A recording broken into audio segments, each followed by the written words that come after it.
গল্প নীলপরীর গোপন শক্তি।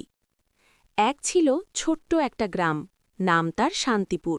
সেই গ্রামের পাশে ছিল এক গভীর জঙ্গল, যেটাকে সবাই ভয় পেত।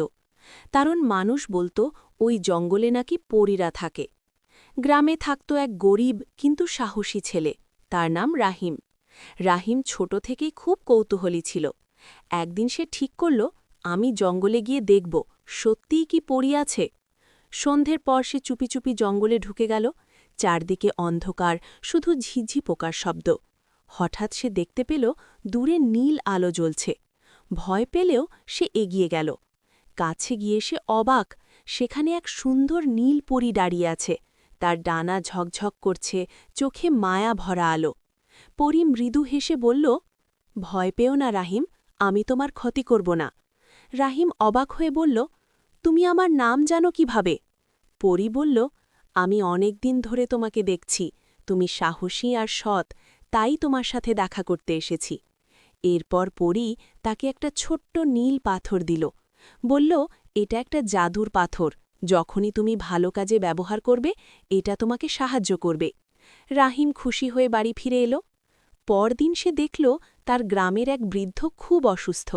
রাহিম পাথরটা হাতে নিয়ে মন থেকে প্রার্থনা করল। হঠাৎ পাথরটা জ্বলতে শুরু করল, আর কিছুক্ষণের মধ্যেই বৃদ্ধ সুস্থ হয়ে গেল। এভাবে রাহিম গ্রামের সবার উপকার করতে লাগল। কেউ ক্ষুধার্ত হলে খাবার জোগাড় করত, কেউ বিপদে পড়লে সাহায্য করত। কিন্তু একদিন গ্রামের এক লোভী লোক বিষয়টা জানতে পারল। সে রাহিমের কাছ থেকে পাথরটা চুরি করে নিল। কিন্তু সে যখন নিজের লাভের জন্য পাথর ব্যবহার করতে গেল, তখন পাথরটা অন্ধকার হয়ে গেল, কোনো কাজই করল না। ঠিক তখনই নীলপরী আবার হাজির হল। সে বলল, এই পাথর শুধু ভালো মানুষের জন্য কাজ করে। লোকটা লজ্জা পেয়ে পাথরটা ফেরত দিল। পরী আবার রাহিমকে বলল, তোমার সবচেয়ে বড় শক্তি এই পাথর না, তোমার ভালো মন। এরপর থেকে রাহিম বুঝল, সত্যিকারের জাদু হল মানুষের ভালোবাসা আর সাহায্য করার মন। গল্প নীলপরীর গোপন শক্তি পার্ট 2 অন্ধকার জাদুকরের প্রত্যাবর্তন। রাহিম এখন পুরো গ্রামের প্রিয় মানুষ। সবাই তাকে ভালোবাসে, কারণ সে সব সময় মানুষের পাশে থাকে। কিন্তু সুখের সময় বেশিদিন স্থায়ী হল না। এক রাতে হঠাৎ করে গ্রামের চারপাশে ঘন কুয়াশা নেমে এলো। বাতাস ঠান্ডা হয়ে গেল, আর অদ্ভুত ভয়ানক শব্দ শোনা যেতে লাগল। গ্রামের একজন বৃদ্ধ কাঁপা গলায় বলল, এটা ভালো লক্ষণ না, অন্ধকার জাদুকর ফিরে এসেছে। রাহিম অবাক হয়ে গেল। সে দৌড়ে জঙ্গলের দিকে গেল, কারণ সে বুঝতে পারছিল এই সমস্যার সমাধান নীলপরীই জানে। জঙ্গলে গিয়ে সে চিৎকার করে বলল, নীলপরী, তুমি কোথায়? হঠাৎ সেই পরিচিত নীল আলো জ্বলে উঠল। নীলপরী সামনে এসে বলল, আমি জানতাম তুমি আসবে রাহিম।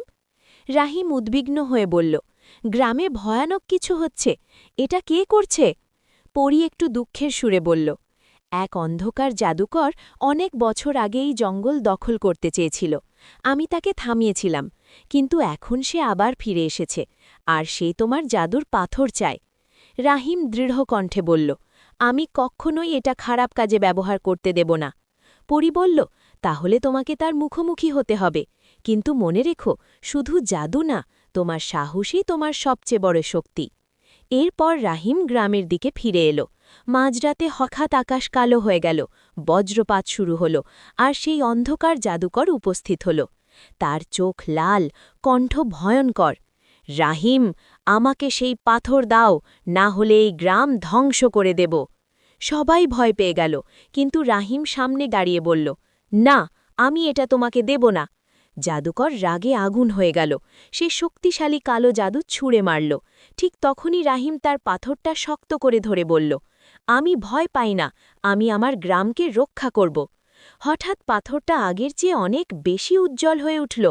আলো পুরো জায়গা ভরে ফেলল। নীলপরীর কণ্ঠ ভেসে এলো, রাহিম, এখন তোমার হৃদয়ের শক্তি ব্যবহার করো। রাহিম চোখ বন্ধ করে মনে মনে বলল, আমি সবার জালো চাই। এই কথার সাথে সাথে এক বিশাল আলো বের হল, যা অন্ধকার জাদুকরের সব শক্তি ধ্বংস করে দিল। জাদুকর চিৎকার করে বলল, না, এটা সম্ভব না। তারপর সে ধীরে ধীরে অদৃশ্য হয়ে গেল। সব কিছু আবার শান্ত হয়ে গেল। গ্রাম বেঁচে গেল। পরী আবার এসে বলল, তুমি শুধু তোমার গ্রাম না, পুরো জঙ্গলকেই বাঁচিয়েছ।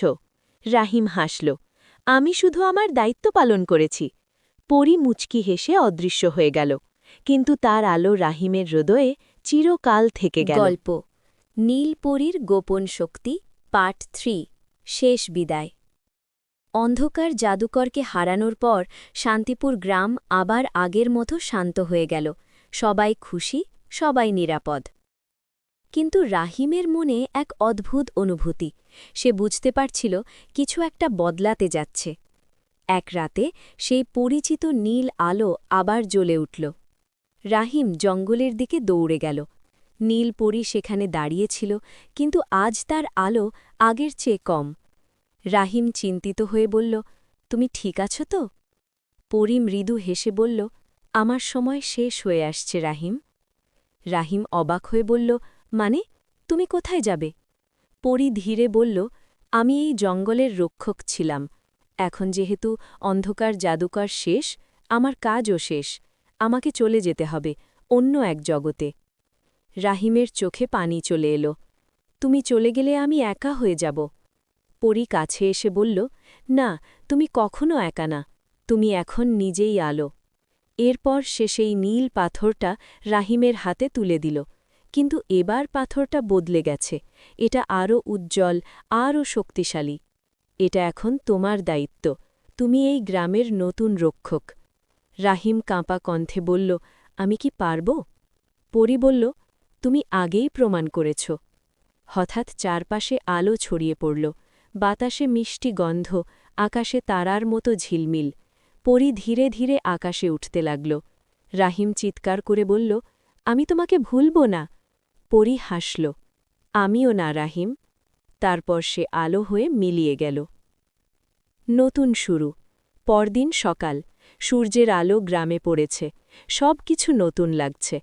রাহিম এখন আর শুধু একটা ছেলে না, সে এখন গ্রামের রক্ষক। সে সবার পাশে থাকে, সবার সাহায্য করে। আর মাঝে মাঝে রাতে আকাশের দিকে তাকালে সে একটা ছোট্ট নীল তারা দেখতে পায়। সে জানে, ওটাই তার নীলপরী এখনও তাকে দেখছে। শেষ শিক্ষা। ভালোবাসা কখনো হারায় না।